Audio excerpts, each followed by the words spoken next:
Alors, on va faire un peu de rab. Merci Anne-Claire, parce que en fait Anne-Claire souhaitait aussi répondre un petit peu à nos questions et faire un témoignage aussi sur peut-être un peu son parcours, ce que vous avez vécu.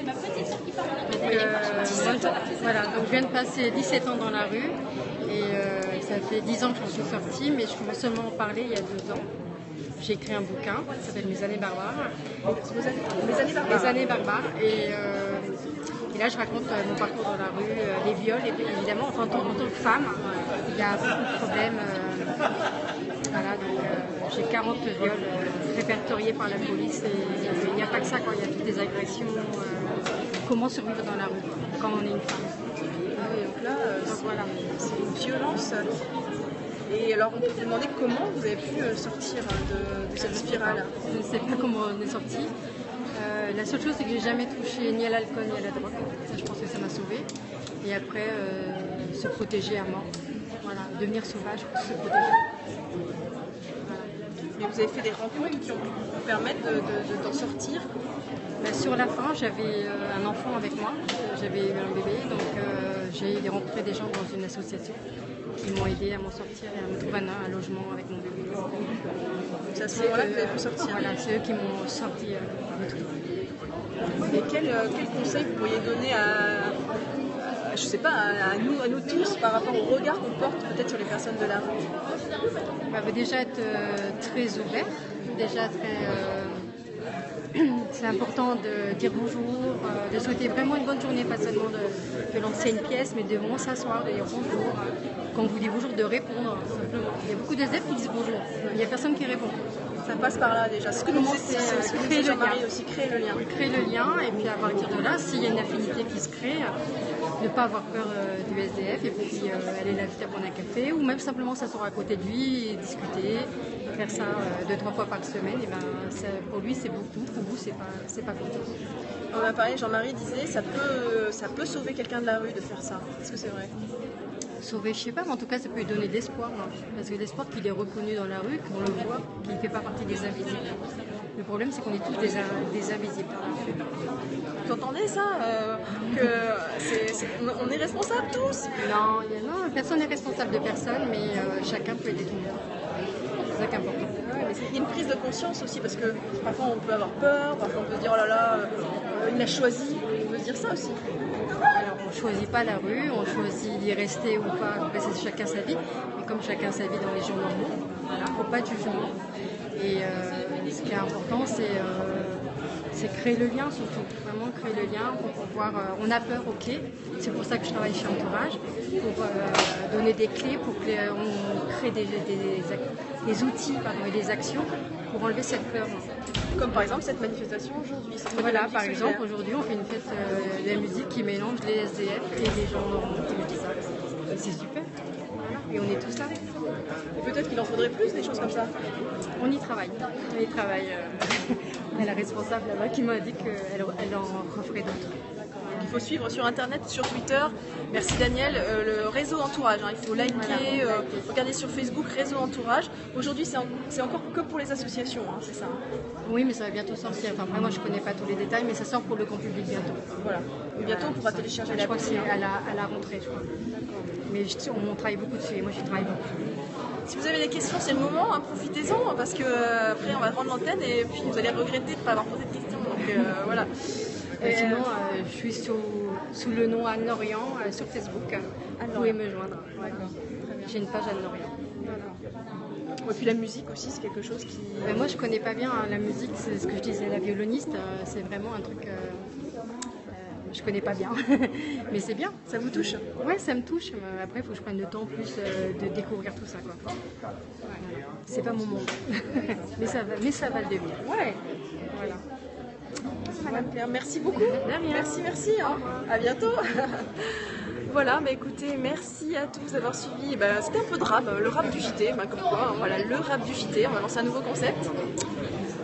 Écoutez, je pense qu'on a fait le tour. Maintenant, vous voulez qu'on j'interroge d'autres gens? Comment ça se passe? Dites-moi, partagez. On va voir peut-être éventuellement, parce que tant qu'on y est, autant y aller. D'autres personnes. Ok. Alors, d'autres personnes. Alors, qui donc? marrant. Attends, on va y aller. Bonjour, excusez-moi, est-ce que vous souhaiteriez répondre à quelques questions en direct? Oui, volontiers. Oui, excusez-moi. Hein. Alors, excusez-moi, je vous interromps dans votre conversation. Donc on est en direct sur... Est-ce que pour vous c'est bon? Écoutez, moi je fais avec ce qu'on a. Alors votre prénom? Je suis Kenneth. Kenneth, d'accord. Et alors pourquoi vous êtes là aujourd'hui?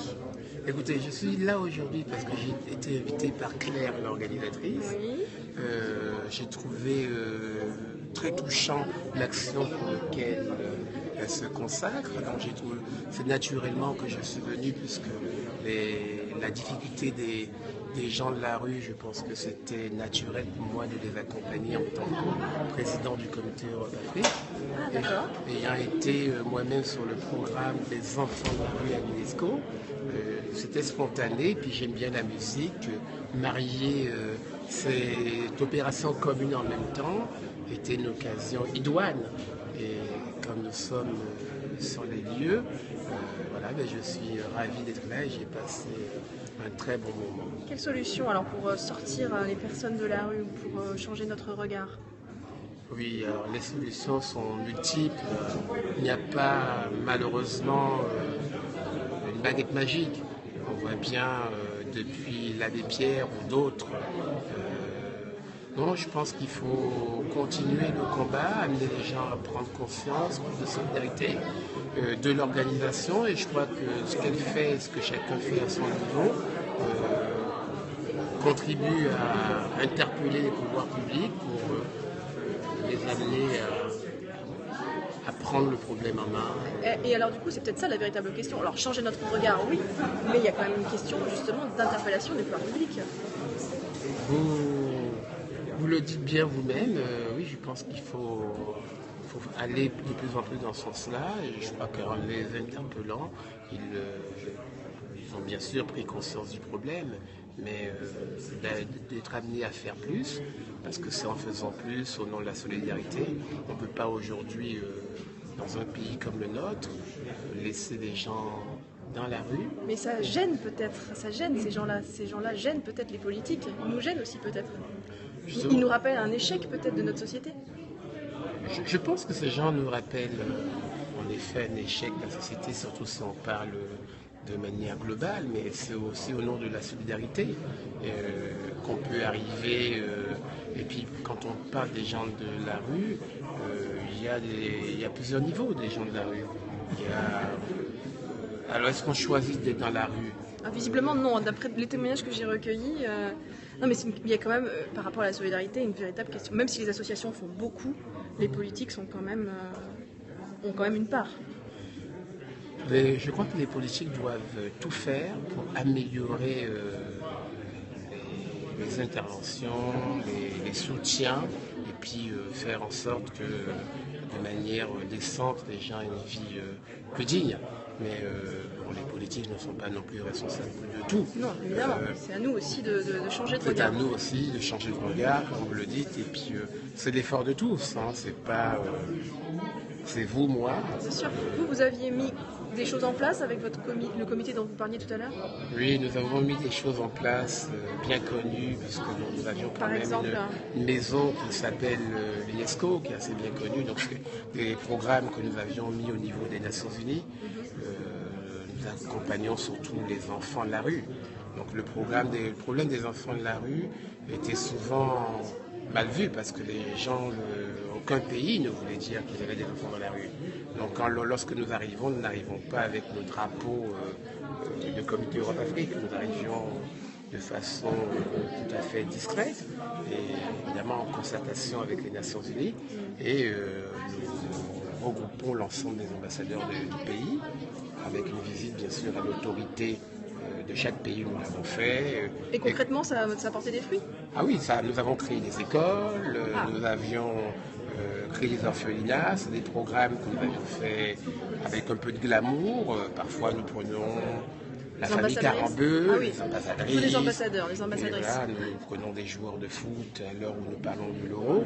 Vous voyez, je félicite actuellement Didier Deschamps à chaque victoire, nous envoyons des SMS d'amour footballistique. Vous voyez, donc, on va dire, on est au taquet chaque fois que nous pouvons faire en sorte que notre pays aille mieux. Je dis notre pays parce que je suis moi-même franco-africain, comme vous l'avez certainement compris. Voilà, donc, et puis j'ai pour ma part la chance d'être un peu écouté parce que j'étais l'un des bras droits du médiateur de la République française. Ayant eu un peu de chance d'avoir travaillé avec différents directeurs à l'UNESCO, ce sont des problématiques que je connais bien, les problèmes de la rue. Et je sais que nous n'avons pas de baguette magique, mais nous devons faire encore plus d'efforts. Encore et encore. D'accord. Merci beaucoup. Bon, bah merci à vous d'avoir répondu comme ça spontanément. Écoutez, permettez-moi à vous de vous honorer pour déjà ce que vous faites. Ah bah, je fais ce que je fais. Votre combat est louable à tous les niveaux. Voilà. Il y en a besoin des médias, il y a besoin de porter votre voix. Et je vous remercie infiniment de ce moment délicieux. Eh ben, écoutez, merci à vous. Merci, au revoir. Oui, à très bientôt. Merci beaucoup. Écoutez, je vous remercie beaucoup d'avoir suivi ce JT en direct. Vous voyez, les rencontres sont inattendues, ne manquent pas. Je vous retrouve demain soir à 20h pour le JT de Sylvie, donc édition normale, hein, on va dire, voilà. Voilà, écoutez, n'hésitez pas à suivre mon compte, à vous abonner, à partager ce JT et bien on se retrouve demain à 20h si vous le voulez bien. Voilà, allez, ciao, bisous, à bientôt. Hein.